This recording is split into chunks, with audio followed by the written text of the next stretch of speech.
welcome to the Australian Grand Prix in Melbourne, Victoria.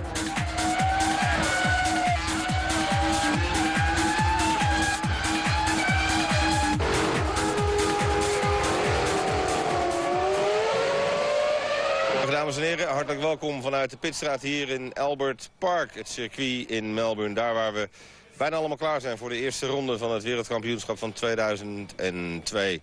Voor iets meer dan 1,5 uur gaat het dan uiteindelijk gebeuren. En de vraag is natuurlijk, wie kan het leven van Ferrari zuur maken? Ze hebben besloten om met die oude auto te rijden en denken daarmee veiliger te zijn dan met die nieuwe. Hoe is het met de andere teams gegaan? Wat doet bijvoorbeeld Räikkönen bij het team van McLaren? En wat doen die andere nieuwkomers? Felipe Massa, en natuurlijk ook Mark Webber en Takuma Sato. Eén ding is zeker, wij zullen het voorlopig zonder Jos Verstappen moeten stellen. Maar wellicht zijn er nieuwe, jonge helden die opstaan. We gaan het straks allemaal zien. Nu eerst gaan we kijken naar de voorbeschouwing die wij hier in Melbourne de afgelopen dagen voor jullie gemaakt hebben. En zoals altijd beginnen we daarmee met de complete vrijdag.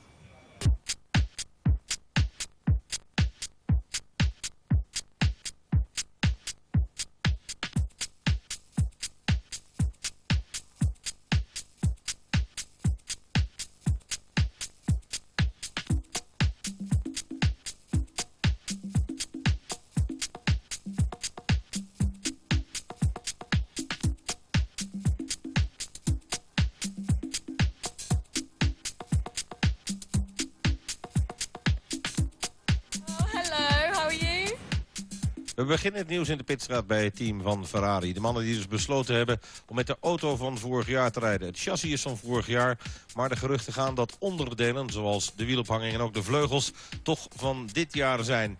Opvallend als we kijken naar die voorvleugel is inderdaad de wing end plate, de buitenkant. Heel veel kleine extra vleugeltjes om de luchtstroming nog beter te maken. En zoals je ziet, 3 lagen in het witte gedeelte. De 3-laagsvleugel die vorig jaar een aantal keren actief geweest is. Dan de mannen van McLaren. Naast een compleet nieuwe motor is er ook daar behoorlijk wat veranderd. Ze hebben bijvoorbeeld bij de achterremmen de klauwen, de remklauwen, niet van de onderkant meer laten zitten. Maar die hebben ze verder naar boven gebracht. En waren zij vorig jaar degene die de schoorstenen verzonnen had. Nu hebben ze daar die vleugeltjes overgenomen die Ferrari gemaakt had. De schoorsteen bestaat nog wel, maar in een iets andere vorm. Als je het van achteren bekijkt, dan kun je duidelijk zien dat er een diepe zeeg in die zijkant zit. En dat het eigenlijk 2 lagen zijn die bedoeld zijn om de luchtlagen zoveel mogelijk over de achterwielen heen te tillen. Dan komen we bij de mannen van het compact BMW Williams team. Ook daar een nieuwe motor. Voor de rest eigenlijk niet zo heel veel veranderingen, want ze waren vorig jaar al erg wakker. De voorvleugel is gelijk gebleven en de flaps aan de achterkant zijn wat breder en wat steiler geworden. Maar dat is een trend die we bijna bij alle teams zien. Dan het team van Peter Sauber en de zijne. Mooi vooraan in de pitstraat naar die 4e positie. Ook daar flink wat veranderingen. Met name aan die voorvleugel. Je kunt heel goed zien dat die kleine vleugeltjes nog heel veel werking hebben. Want ja, als je ze uit deze hoek bekijkt, kun je in ieder geval zien dat ze flink uitsteken. Ook aan de binnenkant een grote gurney die ervoor moet zorgen dat er meer neerwaartse druk is. Achterremmen niet ingepakt. De voorremmen zijn wel ingepakt. De zogenaamde trommelremmen, om ze maar even gekscherend zo te noemen. De zilveren band die je daar ziet zitten, die is ervoor om de hitte af te drijven. Van de mannen van het team van Jordan, opvallend daar is dat ze de neus toch weer een beetje in ere hersteld hebben. Die vierkante neus is gebleven, maar die schuine gele vlakken, die lopen veel meer opzij dan vorig jaar. En zo krijg je een soort tunnelwerking onder het centrale deel van de auto. Er zijn maar liefst 12 stoeltjes gebouwd voor Takuma Sato. Hij zat niet lekker in de auto. En dit zijn de nieuwe bargeboards. Lager, kleiner dan die van vorig jaar.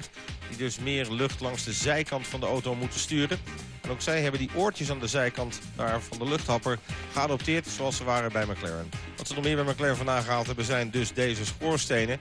Bij de een zie je ze verdwijnen, bij de ander zie je ze komen. Ook de flaps voor de achterwielen zijn groter geworden. British American Racing dan. Ook voor hun een aantal nieuwe zaken. Dat is de ene achtervleugel. Die is in wezen gewoon in een U-vorm. En dit is de andere. Er hoort nog wel een plank onder. Maar die bovenplank is heel anders. Men wist nog niet wat het beste zou zijn hier in Melbourne. Ook bij het achterbodywork nieuwe dingen. Jock Clear kijkt. Daar komt Jacques Villeneuve aan. Ook maar even kijken dan. Nou, wat zat daar dan? Nou, niet zo heel veel. Maar ze hebben wel andere bargeboards. Die zijn kleiner en opvallend. Je ziet 3 horizontale lijnen. Is dus dat de sturing in het midden zit. De meeste teams zijn van dat concept afgestapt. Hier dan het achterbodywork. Deze flaps kennen we, die hadden ze vorig jaar al, maar ook hier zijn ze breder geworden. Opvallend is dat ze minder stijl zijn. De remmen voor zijn wel helemaal ingepakt. De remmen achter zijn niet ingepakt. En maken gewoon gebruik van een ordinaire brake duct, oftewel een luchthapper. Dan de mannen van Renault. Voorheen waren zij Benetton, nu zijn ze de officiële inschrijving van Renault. Ook daar de motor compleet nieuw. Ze schijnen een uitermate snelle kwalificatiemotor te hebben. En ook zij hebben deze vleugeltjes overgenomen van het team van Ferrari op dezelfde plaats. Als de auto achteruit rolt, moet je kijken, daar zit een vin aan de onderkant. Juist daar dus. Zoals hij was bij Williams en zoals hij was bij het team van Jordan. Maar hier is hij toch net weer wat anders. En zo zie je dat iedereen zijn eigen opvattingen over dat soort aerodynamische dingen pakt. Dan het team van Jaguar. Het ging niet helemaal lekker met de nieuwe Jaguar R3. Er zijn veel aanpassingen geweest gedurende de winter. En het zal belangrijk zijn om te kijken of die hier wel gaat. De remmen deels ingepakt, de bovenkant niet, zodat ze daar nog snel en makkelijk dingen af kunnen stellen. Dat is eigenlijk een reden geweest om het zo te doen. En als we dan de zijkant van de auto kijken, dan zien we daar 2 pijpjes lopen. En dat is weer voor de zijdelingse impact. Bij andere teams is dat soms nog beter te zien. Maar als we het even bijna stilzetten, dan kun je ze hier duidelijk zien. De side impact protection die ervoor moet zorgen dat er niet een auto zomaar in dat gedeelte van de cockpit terecht kan komen. Overigens is er een contract getekend met het Nederlandse bedrijf Jaguar Shoes. En zo gaan dus straks de nieuwe raceschoenen van Eddie Irvine eruit zien. Ook aan de monteurs is gedacht. Zij krijgen straks deze stoere stappers onder de voeten. Dan gaan we naar het team van Arrows. De auto nog net pal voor het weekend eventjes op het rechte stuk. Dan toch maar aan de pers voorgesteld. Zo knullig als het maar kan. De auto werd zonder doek naar deze plek geduwd. Dan snel een zwart doek eroverheen. Zodat het er nog een beetje uitziet. Frenzen en Benoldi naast de auto. De voorkant is verrassend. Een erg fraaie voorvleugel. Zoals we hem al eerder gezien hebben. Natuurlijk nieuw achterin de Cosworth motor. En de voorkant is eigenlijk een soort tunnel geworden. Kijk, als je die neus erop zet, dan zie je dat een deel van het chassis aansluit op de onderkant van die voorvleugel. En daar creëren ze dus ook zo'nzelfde tunnelwerking mee. Het moet vooral goed zijn voor de rechte lijn stabiliteit en ook voor de rechte lijn snelheid. De auto niet zo nerveus is op top. Dit is de echte voorkant. Het veertje wat u daar ziet zitten, dat zit achter het gaspedaal van Frenzen en Enrique Bernoldi. Dan komen we bij de boys van Minardi. Vorig jaar met heel veel moeite hier gekomen. Nu hadden ze de boel veel beter op orde. Daar niet de remmen ingepakt, maar die zilveren ring die u daar ziet zitten, dat is van het hele dunne materiaal. En dat zorgt ervoor dat de hitte bij de remschijf weggehaald wordt. Doordat het dun is, koelt het ook weer snel af. En zo hebben zij de koeling voor elkaar. Deze zilveren plaat onder de auto is van zogenaamd Mallory. Dat is een soort zwaar materiaal. Ze hebben nu ballast, hadden ze vorig jaar niet. 35 kilo weegt dat plaatje. Ook hier aan het bodywork heel veel gesleuteld. Als je de camera er zo wat indouwt, dan kun je echt zien dat de heren flink hun best gedaan hebben. Maar ook hier zie je dat de flaps bij die achterwielen veel groter zijn. En dat de zeeg erin veel dieper is. We hebben ook een compleet nieuwe voorvleugel, moet ik zeggen. Ook de wing end plate daar, allerlei kleine vormen. Allemaal om te zorgen dat de lucht terecht komt daar waar het team het wil. Want ze hebben een beetje de adoptie gedaan van de voorvleugel van de Jordan.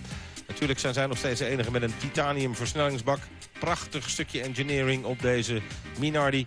En het is te hopen dat ze dit jaar dat punt binnen gaan slepen. Dan de nieuwkomers van de paddock, de heren van Toyota. Natuurlijk het Japanse concern, maar ze werken vanuit Duitsland. Zij hebben eigenlijk, vind ik, de mooiste remmen. Prost heeft dit ook een keer gedaan. Binnenin dus afgesloten, dan een centrifugaal deel naar de buitenzijde, zodat ze direct in de remklauw ook nog koeling hebben aan de buitenzijde.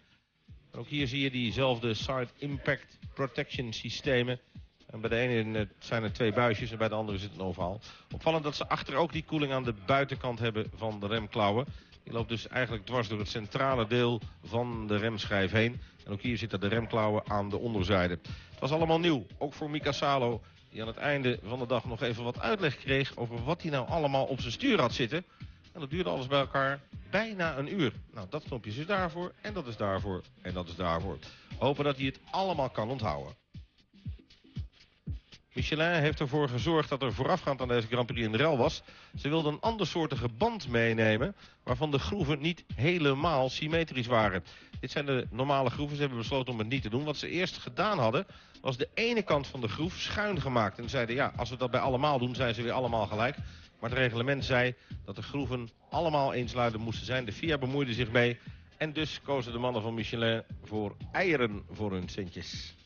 Wat ook nieuw is aan de auto's zijn de achterlichten.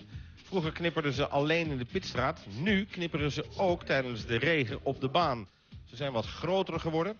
En dat zorgt ervoor dat de mensen beter zicht hebben in de regen op die auto's. Je kunt ook duidelijk zien onder de vleugels van de diverse auto's dat het achterlicht een hele prominente plaats gekregen heeft.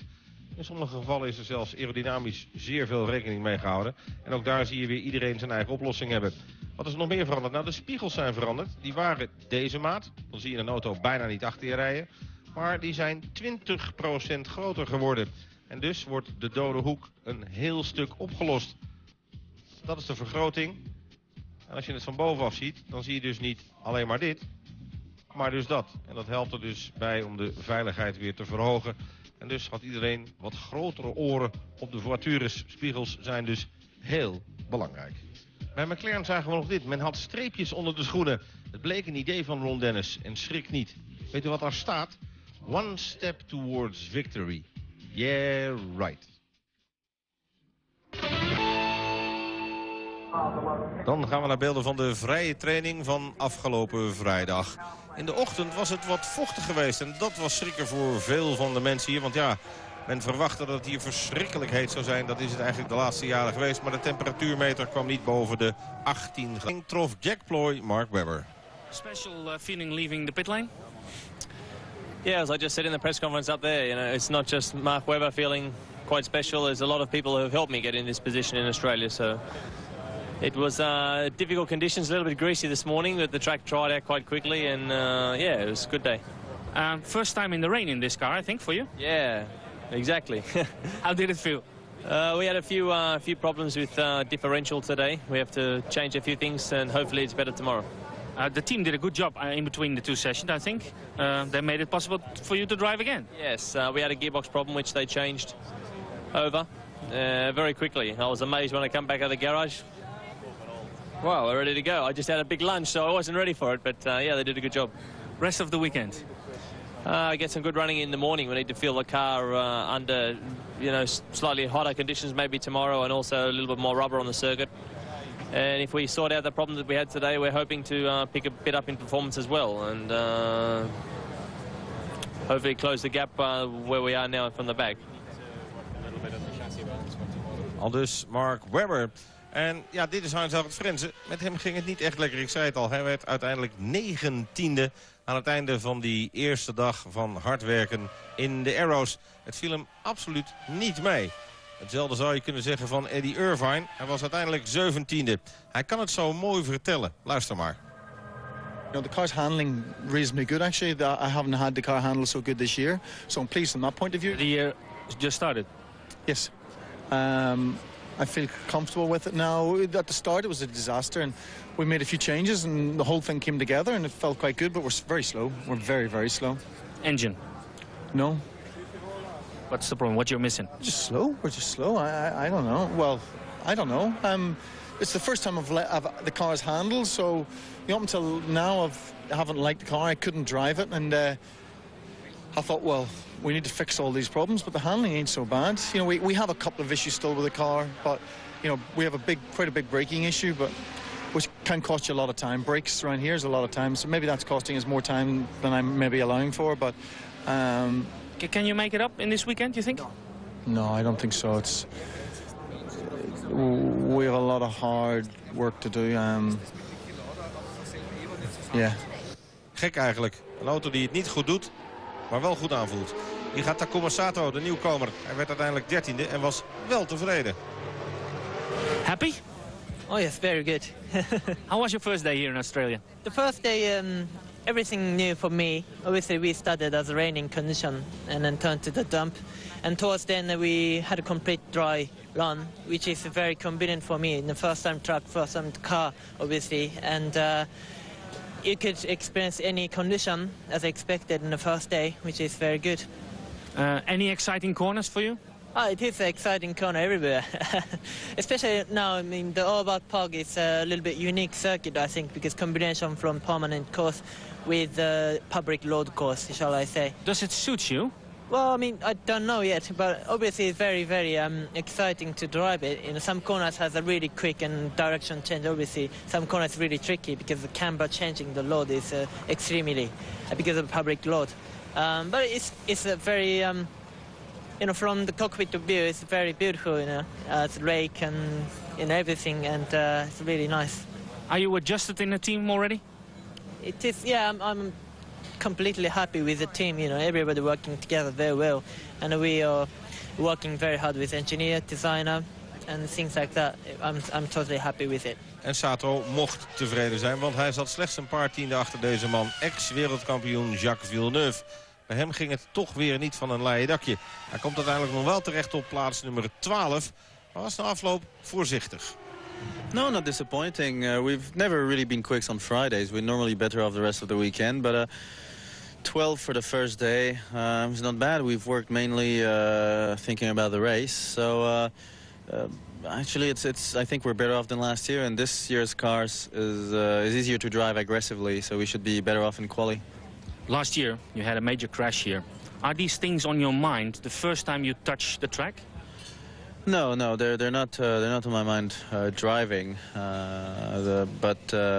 No, there's so much talk about it with the journalists that at this point it is, but not in the car, no. The new team boss, can he keep up the challenge? Well, I hope so.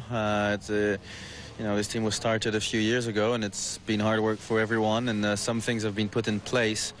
And now David Richards has taken over, and I really hope he can do a good job, because it's important for everybody. Dan maar weer eens naar een nieuwkomer. Die mocht echt tevreden zijn, want achter hem had hij Fisichella, Trulli en David Coulthard. We hebben het over de jonge Braziliaan Felipe Massa, die bij het team van Peter Sauber de plaats overgenomen heeft van Kimi Räikkönen. Aan het einde van de dag staat hij knap 8e. Best rookie on the Friday. I think I'm very happy about my first day in Formula 1. The car was good, and I think I learned quite quick the track. Was it green out there? A little bit, yeah. You had no problems with that? No, I think it was just in the middle of the session. It's rained a little bit, and of course the track was a little bit slippery, but in the end was a little bit bad, and I did a good time. What can we expect from you the coming weekend? Would you like to finish the race? This is the most important thing. I think it was my first race in Formula 1, and if I finish the race, I'm pretty happy. De man die hij verving bij Sauber was slechts 1 plaatsje beter. En eigenlijk was de grootste verrassing van de vrijdag deze Mika Salo. Na een jaar afwezigheid stond hij er dan bij het van de dag. Hij hoefde zich niet te schamen, want het was al een tijdje geleden. Of niet? Yeah, well, it felt like 2 weeks, to be honest. It was very quick, and time goes very fast when you have something to do. How was it? Everything was okay. Team worked really well all day, and they didn't do any mistakes. Of course, everybody was very nervous, but they didn't show it so much. But the best thing is that 2 cars we run all day, no problems. Many other cars stopped on the circuit, and we didn't, so it was a good day. So time for improvement? Yeah, no, we just have to improve the car a lot. We didn't do so much changes today because the weather was what it was, but everybody else will improve, and we have to improve even more to be competitive, so it will be hard work this weekend, but it's a first real test for us this weekend. Qualifying is of course important, but I think for Toyota it's more important to finish the race. For us the race is important, more important at this point than qualifying, because we need to get through the weekend successfully, and then we finish the first real test session, and then next week we can think what we can do forwards. 1 plaatsje beter dan Salo stond Nick Heidfeld. 4e was Montoya en de 3e tijd van de dag ging naar deze man Ralf Schumacher. Vorig jaar wist hij de wedstrijd hier als 3e af te sluiten. Vooraf was het nogal vild. No, I'm usually using glasses during the day, but here on the circuit I use contact lenses, which is easier. The glasses are only there for backup, instead I get problems with the lenses. Duidelijke taal van Ralf Schumacher. Dan kijken naar de mannen vooraan. Michael Schumacher had alleen zichzelf weer als concurrent. Hij was een halve seconde sneller dan Rubens Barrichello. En maar liefst 1,5 seconden sneller dan broer Ralf. En velen dachten dan ook dat de buit allang binnen was. En dat alles vanaf nu kant en klaar was. I would say it's too premature at the moment. You really have to wait until what happens on Sunday, because maybe people running a very high fuel, because traditionally here it's a one-stop race, and maybe that's the reason. Maybe we have a little bit less fuel. It looked like you had a problem with the brakes on the front? No, not really. No, we had 2 different brake materials we used. Geen problemen, maar wel 2 verschillende dingen geprobeerd. Het zal wel. Goed, we gaan kijken naar het rijtje van de vrije trainingen van de vrijdag. Met dus de snelsten. De beide heren in de Ferraris, gevolgd door de mannen van het team van Williams. Salo er goed bij en natuurlijk ook die Takuma Sato op plaats 13 mag tevreden zijn. Coulthard nog wat voorzichtig, laten we het zo zeggen. En onderaan Irvine, Panis, Webber en Frenzen. Helemaal onderaan Bernoldi en Young. Can be for 20. I know, man. And you? He likes it. So the next time you see me, for me to check if the audience of the program is good, next time you see me on the road, just say kwalifikation. And then I'll see if the audience is good of the program, okay?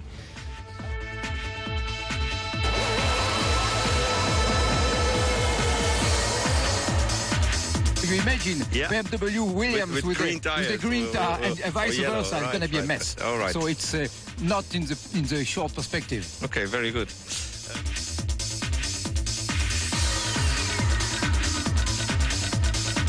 Thank you for asking me to talk to you. Top man. Goed, dat waren de mensen die vorig jaar de revue passeerden in de Pitspost. Die zijn we er weer met de eerste van het nieuwe seizoen. A very warm welcome to Alan McNish. Welcome in the Formula 1 paddock. Oh, thank you. It's nice to be here, actually. It took a while, but we've got questions on those things. We had about 450 questions on one day for you. We selected a few. Well, take your first one. It's from a lady. Yeah, this Sarah. one's from Sarah. Hello, Sarah. She's from Dordrecht. Oh, good, very good. And she's saying, yep, she's happy Formula 1 started. She's missed it. Well, so have I, I've got to be honest. I'm very happy the first Grand Prix came around. What preparations have I done for my debut? And what sort of training? And also some personal things. Yeah. Preparations, to be honest, the preparation has just evolved, because we've been doing so much testing. Even through the end of last year, we were allowed to test up until the 15th of November. And so as soon as that date finished, then I went straight on holiday. Right. I just knew that I wasn't going to get any chance this year to get a break, to relax. So I went off to Barbados and tried to just calm down for a couple of weeks. Did it work? It did.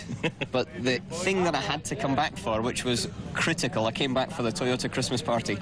Flew into the UK in the morning, straight to the party in the afternoon. It was a good party, I can tell you. Never miss the party. Never miss the party. All right. But obviously, through that time, I've also been able to do quite a lot of training. Because there were 6 weeks where we didn't have very many commitments apart from some PR and media, but really I was able to go to the gym a lot and work hard and just generally make sure that I was prepared the best way possible. Because as soon as we came to January 8th, bang, that was it, test. And I've been at home, I think, 2 or 3 days before that, up until now. Mental training, that's something that it's evolved over the last 15 years of racing. It's in your system. It's just in your system. And it comes naturally. And I found when I came through the paddock gates this morning, Thursday before the Grand Prix, the weekend actually has started. And that is the best start for the mental training, because suddenly something clicks in your mind and you say, right, it started into race mode. And it's work. People tend to forget sometimes. It's work. Well, it is. It is work. It is. Work. That's our office in there that we sit in, and you've got to go through and make sure that all the little preparations with the team, with the engineers, with the data guys, everything is as you want it. Even down to the silly things, making sure that the seat is 100% comfortable, the belts are still in the same place that they were when the car got shipped before it came here. Sometimes, it's easy to forget those small attention to detail aspects, but you've got to do them. You actually have to just get on and do it. I take my next question, which is from a guy called Meneer Heinrich. He lives in Wallingsveen, and he says his question is, he read in the press that Toyota has a huge budget. Do you see that as an advantage or more as a burden? For money means more expected results, he thinks, but more money doesn't mean more performance directly. No, definitely. You could have more money than anyone else, but spend it in the wrong ways. And, I think gentleman said about Ferrari, they had the budget, they had the people, and they had 22 years of times when they did not win the World Championship. So money does not equal results. People equals results. That's the key, I think, is the team as much as the financial side of it. But you do have to have money.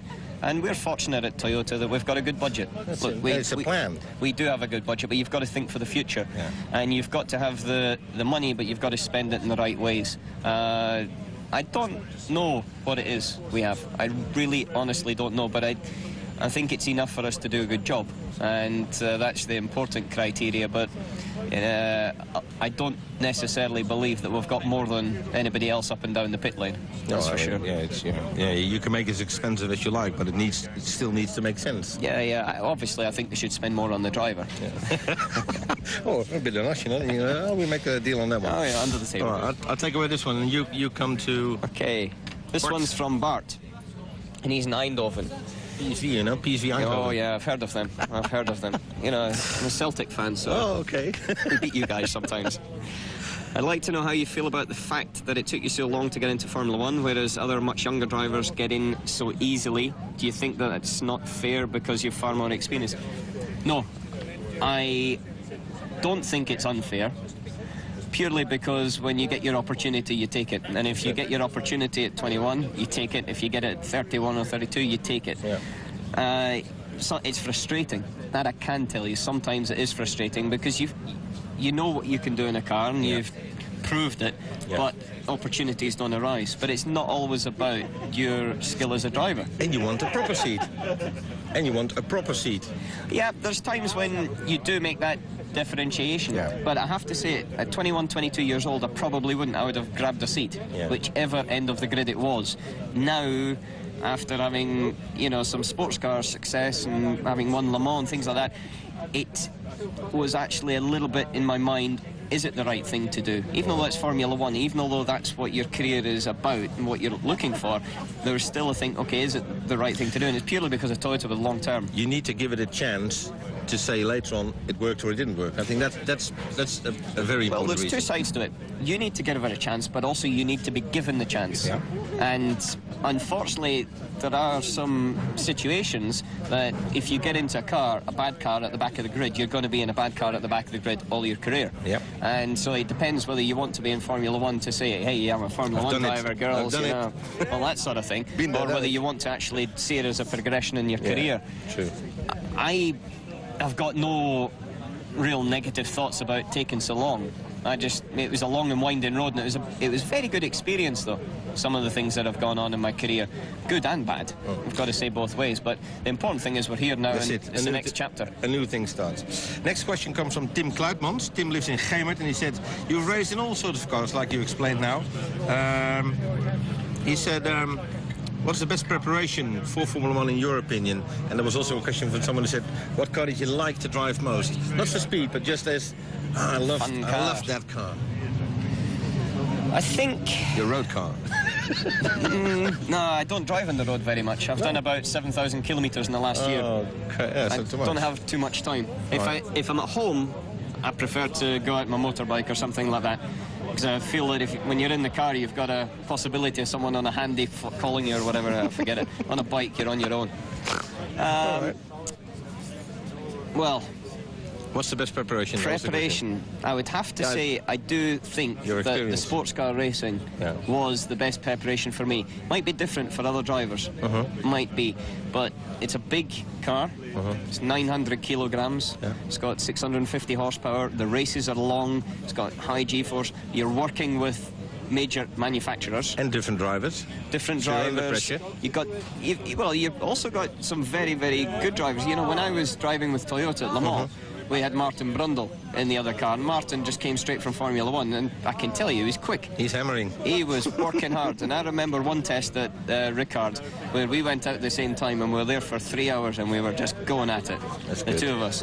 And it was a real fight. It was only a test, but crikey, I didn't want him to beat me, and he didn't want to let me beat him. That's how it works. And it was really good training on every side, every single side.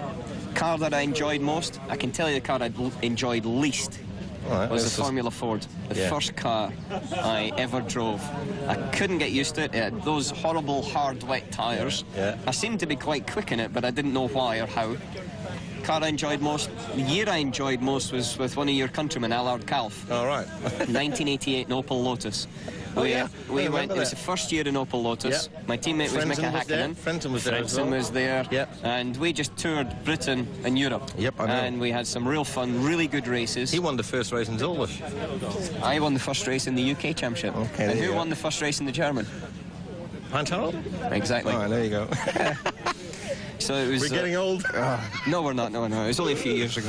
Don't tell anyone. All right, pick up this one then. This is from Tom. He's from Rotterdam. Yeah. And I think this is the question of the week, this Ja, one. it says, ja. Dit is dus, I picked that in Dutch up. Vraag van de week, hij komt er zo direct aan. Eén ding is zeker, Tom. Jij krijgt een jaarabonnement op het blad de Race Report. Komt bij jou lekker elke donderdag na de Grand Prix door je deurmat gevallen. Take it away. Did you get any of that?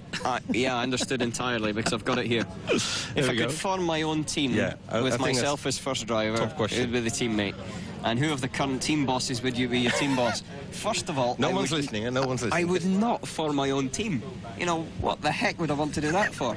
Yeah, it's the hardest thing in the world to try and manage. How to make a small fortune in Formula 1? Yeah, but how to lose a big fortune. Start off with a big one. No, crikey. I just know how difficult it is to, after seeing various sort of motor racing teams, but also seeing this coming from creation, how hard it is to organise. No, I think it's one of the most difficult things. Drivers are drivers, and some of them can transfer across to team ownership, some can't. I don't know. I think when I finish my driving career, which I hope isn't a long time, I'll go and rest on the beach. I don't think I'll be coming back to run a team. But if teammate would be Laurent Aiello. Yeah, the guy from the DTM. I raced with him at Le Mans. I won Le Mans with him in 1998. I finished second with him in 2000. He's astonishingly quick. He was my teammate in Formula 3000 in 1991, and he is very quick, very determined. He's my size, so he's a good lad. Not my size, then. I think he's one of the most talented drivers I've came across. Yeah.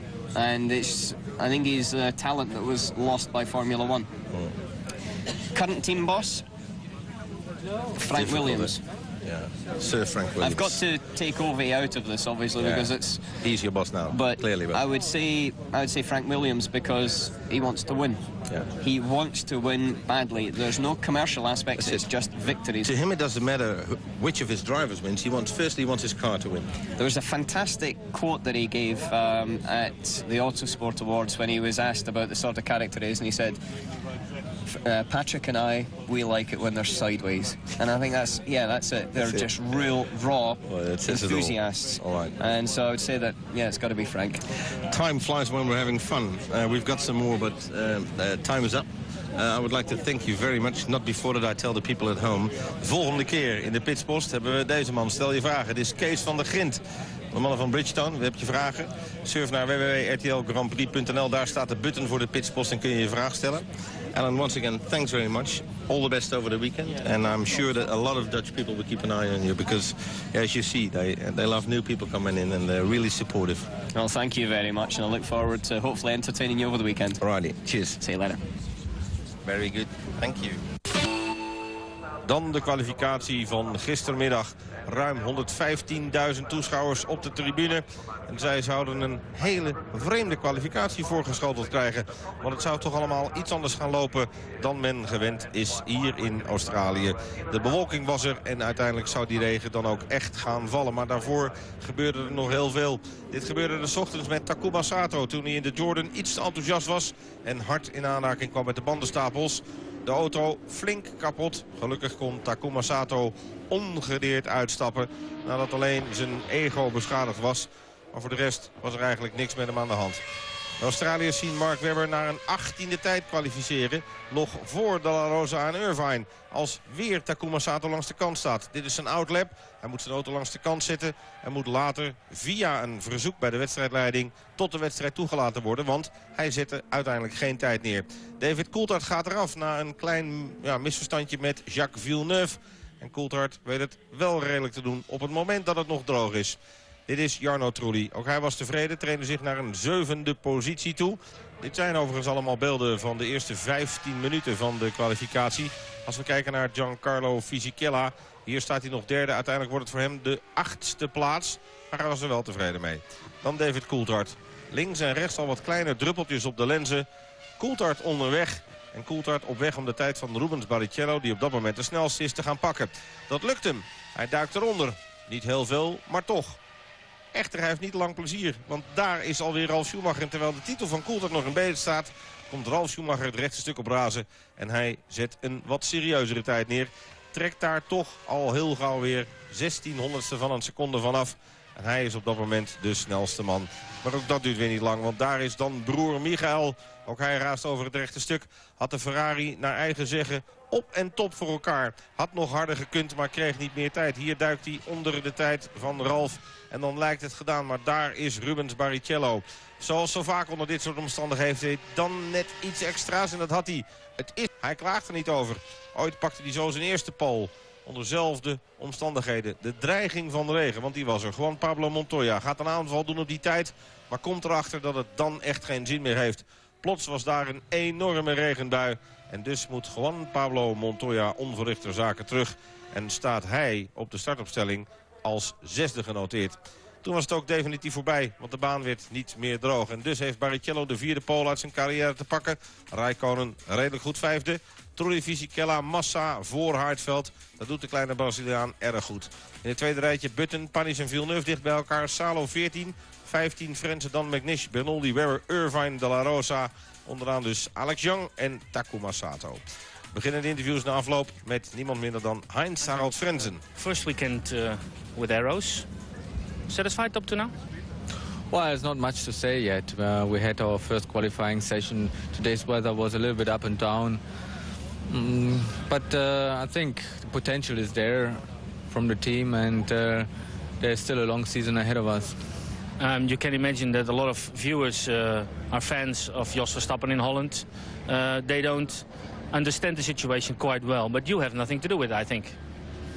Well, I don't know the situation with Joe and Tom Walkinshaw. I mean, I've been asked by Tom to drive, and at the end I took the offer Tom gave me, and I don't know anything about the circumstances there. But I think what I understood, I think Joe is basically a good racing driver, and I think he will come back for sure. Is there enough potential in the car, or do they have to make a new car for Heinz Harald Frenzen? It's a new car here. Well, it's a brand new car. No, I think the potential of the car is there, and we have to work a little bit on the balance. I wasn't happy with the balance so far this weekend, but we haven't done many testing at all. The car has been finished very late in this year due to the engine change, and first test day was the 7th of February. Since there we haven't done much of testing, and so what we have to learn now is the beginning of the season. Qualifying was very short. You didn't have enough time, I think, to set a good time. Well, only one outing today, and even with this one outing we got also fuel pressure problems, so we couldn't really get flat out today in qualifying, and a second chance we didn't have today because of the rain. So tomorrow we try hard. Goed geluimde Heinz Harald Frenzen van de ene Duitser naar een andere Duits sprekende Peter Sauber. Hoe zit dat met het contract met Jos? Wir haben bis jetzt noch nicht über einen Vertrag gesprochen. Zuerst muss ins Auto passen, und dann dürfen wir eins nicht vergessen. Es ist primär unser Interesse, einen Ersatzfahrer zu haben, nicht einen Testfahrer, denn wir testen nur mit einem Auto. Und wenn man nur ein Auto hat zum Testen, dann macht man diese Tests am besten mit den Rennfahrern. Verstehe ich auch. Allerdings ist es selbstverständlich, dass wenn man einen Ersatzfahrer hat, dass er auch testen muss, sonst kennt er das Fahrzeug nicht. Ja. Aber zuerst müssen wir jetzt untersuchen, passt er ins Fahrzeug. Zum Beispiel, er würde genau ins Fahrzeug hineinpassen. Und er muss irgendwann mal eingesetzt werden. Womit können wir dann als Holländer darauf rechnen, dass wir Jos in ihrem Auto sehen? Ja, das ist viel zu früh, um darüber zu sprechen. Aldus Peter Sauber, laten we maar zeggen, politiek correct geantwoord. Vervolgens David Coulthard. Okay, David, it's not what you have expected from the qualifying, I think.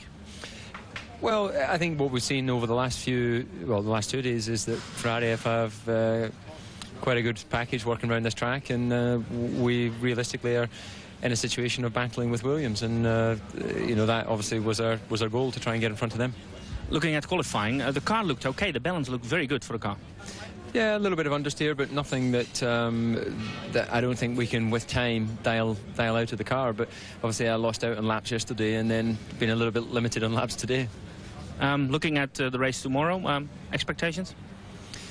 I think podium's possible. The Ferraris have obviously know their car well, should have reliability, and obviously it's not going to be easy to get in front of the Williams, but that's what we've got to aim for. Van Coulthard gaan we naar Michael Schumacher. 5000ste kwam hij tekort. Michael, congratulations. Front row. Could be the other way around. Yeah, but you know, I look forward for tomorrow. I think we have all options tomorrow to be 1 and 2, and that's what we're aiming for. And the better one is going to win, honestly. Some people may think that you were not pushing, but I think you were pushing. I always push. Front row, a straight fight between you and Rubens, I think. Yeah, I would assume so. I mean, that's what we're going for. It depends a lot the start, honestly. I mean, we're going to be not stupid to push each other off. I mean, whoever is first in the first corner, that's the way it is. And then you have to see the battle and strategy, what can be done. De andere Schumacher heet Ralf en had er duidelijk niet echt veel zin in om met de pers te praten. Let maar op zijn gezicht. Ralf, up to us. There you go. Thank you very much. Congratulations, I should say. Yeah, I mean, we were, I think, reasonably happy. We can be reasonably happy with what we achieved. It was only one run for me, and it was up there. We might have been lucky by the fact that it started raining, so would have been interested in seeing how much quicker Ferrari would have really been today, and we as well. But we'll find it out tomorrow, I guess. If you had more runs, what should you have improved? I'm sure we would have gone quicker, but the question is by how much. That's the same for Ferrari, so let's wait and see. It's all guessing in a moment. Tomorrow, podium? That's what we're aiming for. I mean, I'm starting on a podium position, so we'll try to get it. Eén ding is zeker, Ralf is nog altijd spraakzamer dan Kimi Räikkönen. Helaas. Okay, Kimi, first time McLaren qualifying. How was it? It was quite difficult. The weather wasn't very nice, and I just only get 2 laps, really, and wasn't very good. Any particular good things or not so good things on the car? I think that the car is fine. We just didn't get enough time to really get ready for qualifying, and it was just the weather just mess up all the plans. But I think that in the end it was same for everyone. But also on my lap I had quite a bad mistake and I lost lots of time. But now it's better 5th than 10th for sure. The Ferraris are unreachable tomorrow? I don't know. We will see. Volgens de man op pole, Rubinho Barrichello. Barrichello, congratulations. Your 4th post position. What a good qualificatie. It's been a fantastic qualificatie. I'm very happy. How much, can you explain to us, how much is 5/10 of a second? 5/10 is more than what I think we have it. We have it, I think, as 500s, which is really 5,000s actually, which has been the case. Can you explain how much is that? Is that? It's not even that. It's not even that. We saw you coming into the pit lane in the qualifying, and you had something with Enrique. Can you explain a little bit more about that? He didn't see me on the mirror, which is very strange because he wasn't going for a lap or so. So I was just asking him what he was playing at. Unbeatable are the Ferraris at the moment already? I hope so. I don't think we are unbeatable, but we're doing very well. Thank you. So we'll see you tomorrow. Al dus een zeer gelukkige Rubens Barrichello. Dan gaan we nog even praten met 2 teambazen. Want Paul Stoddard en Tom Walkinshaw vlogen elkaar in de pers nogal in de haren over de verkoop van het team van Prost. Stoddard vond dat Walkinshaw niet netjes was. It's as far as I'm concerned, I've had a lot of legal opinions, and because it does actually affect me, I've had a lot of legal opinions that say that what Tom has done or what one of his companies have done is outside of the law. It's as far as we're concerned, as far as 5 different legal opinions are concerned, the entry, the actual right to participate in the 2002 FIA Formula 1 World Championship ceased to exist for Prost Grand Prix when they failed to turn up here for scrutineering yesterday. I followed it closely. I waited until after close of scrutineering at 1800 hours yesterday, at which point I withdrew the bid that I had put in to try and stop Tom from doing this. You were very emotional about it. I am emotional. I care about the sport. I mean, people may think it's just me because I'm going to lose some money, but it's more than that. I care about the sport, and I don't think that what's happened here is right. Imagine if you were a creditor of Prost or you're an employee of Prost. They turn down reportedly bids of $50-odd million or $60 million, and then they sell it for $2.5 million. There's something horribly, horribly wrong there, and I think the people involved in this are all going to have to answer themselves at some point. Well, TWR hasn't bought Prost. A friend of mine has bought the Prost and is contracted TWR to give him engineering support to get the team up and running. So because there's a lot to do in the time it's available. Could it be that the team is ready in the next Grand Prix already? Well, they're certainly going to try. I mean, we have a lot of people starting on it, and we will try to have it ready for Malaysia, but for sure for Brazil. Any news about the new drivers? Could it be a possibility that Jos will be on that team? At the moment, I know they've signed Mazzacani. I don't know what else to do, but you know, that's for the new people to tell you when they're ready.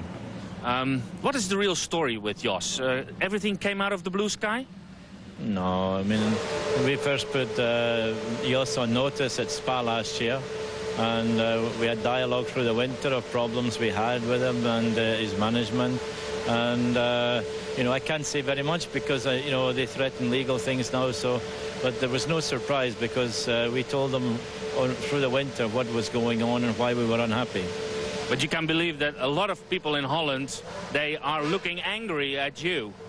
Yeah, I can understand that. You know, he was the only Dutch driver in Formula 1. So, you know, I sympathise. But you know, at the same time, Formula 1's a very tough business. We've got to win races, and you've got to have the best people in the car and the best people who are working to build the team up, you know. So, you think you have the right people now in the car? Yeah, I think so. Welkom bij de allereerste warm-up voor de grote prijs van Australië. De allereerste Grand Prix dit seizoen gereden op het circuit van Albert Park in Melbourne. 5,3 kilometer lang. Het circuit is nat en dat betekent een andere afstelling als bij droog weer natuurlijk. Wat meer vleugel. Het is een medium downforce circuit. We zien daar de eerste auto's al het circuit opgaan. Felipe Massa en hier zien we Fisichella het asfalt kiezen. Heeft intermediates gemonteerd en gaat niet weg op de vol regenbanden. Ondanks dat het circuit behoorlijk nat is.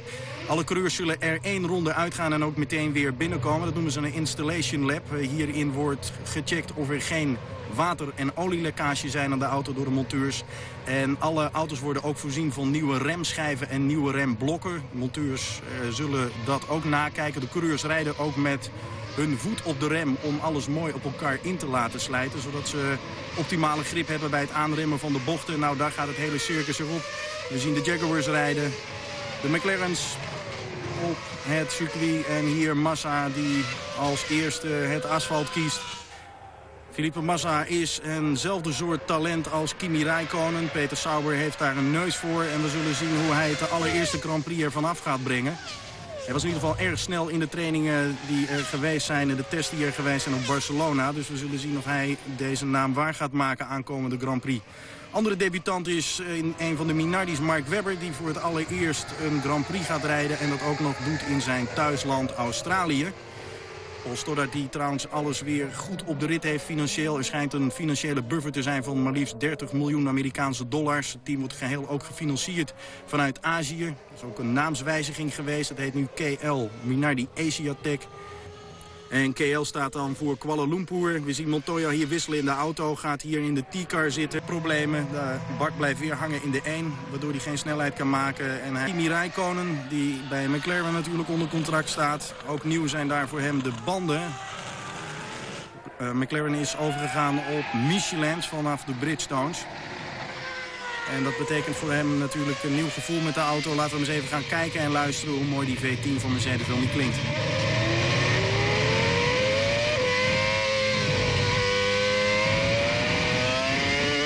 De meeste teams zullen gaan voor een 1-stop-strategie. Dat betekent 100 kilo aan boord. Met brandstof, dat gaat natuurlijk wat anders dan in de auto's waar wij in rijden. Daar praten wij in liters en daar verliest bijna Kimi Räikkönen de auto. Moet een klein uitstapje maken over het gras. Maar weet hem daar mooi onder controle te houden. Ja, het gaat niet in liters in de Formule 1, maar alles gaat om gewicht. En brandstof wordt ook uitgedrukt in gewicht. Het circuit is trouwens killing voor remmen. 1-stopstrategie, zoals ik al zei, betekent 100 kilo aan brandstof. Als de remmen dat uit gaan houden. Want anders dan zul je naar minder brandstof moeten. Of, zoals Jos Verstappen wel eens meegemaakt heeft, de remmen het begeven. Dan lig je uit de race en dat is niet echt de bedoeling. Want iedereen gaat hier natuurlijk voor uitrijden en punten pakken. Zeker de topteams. Vervolgens Michael Schumacher rijdt in de oude auto met nieuwe componenten. En het team zal binnen afzienbare tijd proberen de nieuwe auto aan de start te brengen. Er wordt ook volop getest. Ferrari heeft 2 coureurs in dienst. Dat is Luca Badoer, of Badouer zoals het wel eens uitgesproken wordt. En ook Luciano Berti. Dan zien we Kimi Räikkönen opnieuw een uitstapje maken. En rijdt daar door de verf. Hopelijk niet de olieverf. De auto zit helemaal onder. En ook Schumacher verliest daar de controle over de auto. We moeten even rechtuit. En omdat dat nog niet genoeg is, denkt Mark Webber, dat probeer ik ook. En die gaat ook over het gras. Maar alle heren weten de auto netjes op de baan te houden. Dat gaat dat Tom Walkinshaw ook wel Walking Shark genoemd wordt. Dat hij het team van Prost gekocht heeft om misschien Arrows failliet te laten gaan. En daardoor af is van al zijn schuldeisers. En verder gaat met het team van Prost. Waar hij natuurlijk dan ook al de gelden kan innen van de televisierechten. Erg veel problemen zijn er voor Takuma Sato dit weekend. Hij heeft last van veel technische problemen. Ook problemen bij Salo. Die is er afgegaan in Stewart. En we zien zo in de herhaling hoe dat komt. Verliest daar de achterkant, ligt erg veel water. Remt aan en dan gaat het fout voor hem. We hebben Mika Hakkinen hier vorig jaar ook een behoorlijk. Beide Ferraris onderweg. Passeerde daar Renault. Renault die ook een testcoureur hebben, Fernando Alonso. Die vanaf Minardi komt en daar de honneurs waar gaat nemen. Beide Ferraris onderweg. En hier zien we de opvolger van Fernando Alonso, Mark Webber. Die opnieuw een uitstapje maakt over het gras. Weet de auto mooi onder controle te houden. Kan de auto dan ook terugsturen naar de pits. Want de Ferraris gaan hier onder het wit en zwart geblokt door. Dat betekent het einde van de warm-up voor de grote prijs. De auto's kunnen allemaal terug richting pits. En de Ferraris hebben ook als snelste de warm-up afgelegd. Want we gaan even kijken naar de tijden. Coulthard een mooie derde plek. Felipe Massa heel mooi zesde, net boven Heidveld. En Irvine op een 10e plek. Die heeft erg slecht getraind voor de kwalificatie. Maar weet het hier toch een beetje goed te maken. Frenzen dan 11e. McNish staat boven Salo. Die staat op een 16e plaats. Beetje teleurstellend is Villeneuve. Young dan op een 20e plek. En als allerlaatste heeft Takuma Sato getraind in de Jordan op een 22e plaats. Dames en heren, goedemorgen. Hartelijk welkom hier vanaf Albert Park in Adelaide, Australië. Het staat er erg mooi bij. Op die startopstelling staat ook onze pit reporter Jack Ploy. Naast zich heeft hij één van de debutanten staan. Kom maar, Jack. Alan, you're looking forward to this moment. You have Alan McNish. You're looking forward to this moment. You have so much experience, but it must still be a special moment. Oh yes, it is. When I was on the parade lap, you know, in the old cars and waving to the crowd, and to see the number of supporters and the number of people that were shouting and saying good luck, it was very, very special. But really, to be honest, now I'm thinking about how I'm going to get into the first corner, how I'm going to overtake the people in front of me, and our race strategy. What's your plan? I'm not telling you. Come on. No, our plan basically is to get stuck in. Because, you know, you can't sit back in this world and you've just got to sort of attack. However, you know, I think it's also important that we finish the race. Okay. Very good luck. Thank you very much. Alan McNish gaat zijn eerste Grand Prix rijden. Hij zegt, het zal spannend worden bij die eerste bocht. Toen vroeg ik van, wat is je plan? Ja, dat zeg ik lekker niet. Ik zei, nou, kom op nou. Hij zei, ja, ik ga toch aanvallen. Ik ga proberen. Het wordt spannend. Mijn eerste Grand Prix. Maar ik zet hem aan de finish. Ik ga het hopen voor deze Alan McNish, want vanochtend waren er toch links en rechts wel wat problemen. U heeft in ons programma al de warm-up gezien. Zo rond een uur of 12:30 lokale tijd. Dan komt er hier vaak een papiertje naar voren waarin iedereen nog even verteld wordt wat er allemaal gebeurd is. Er zijn eigenlijk maar 2 teams geweest die geen problemen hadden. Bij Ferrari was het Michael Schumacher die een pitstop maakte, daarbij weg wilde rijden om door te gaan. Toen sloeg de auto af. Bij McLaren zei men van ja, we hebben toch wat problemen met de balans van onze Michelin-banden. Dat waren dan wel de regenbanden, want het was weer nat. Bij Williams was er een hydraulisch probleem aan de versnellingsbak voor Juan Pablo Montoya. Bij Sauber had Massa elektronische softwareproblemen. Die zetten de motor in idle stand. Dat is zeg maar ietsjes boven stationair. En dus moest hij wandelend terug naar de pits tot 2 keer toe. Bij Jordan was er bij Takuma Sato een foutje in de sensor die op de versnellingsbak zat. En dus moest ook hij zijn auto aan de kant zetten. Bij de mannen van het Renault-team moest Button stilstaan met een tot op heden ongeïdentificeerd probleem. Bij Jaguar had Pedro de la Rosa een probleem met zijn versnellingsbak, met de hydrauliek daarvan. Enrique Bernoldi had een behoorlijke olielekkage. Het was een chaos daar in de pits. En bij Toyota ging Mika Salo van de baan en beschadigde hij daarbij de neussectie van zijn auto. Dat is eigenlijk op het punt waar een paar jaar geleden ook Mika Hakkinen van de baan schoot.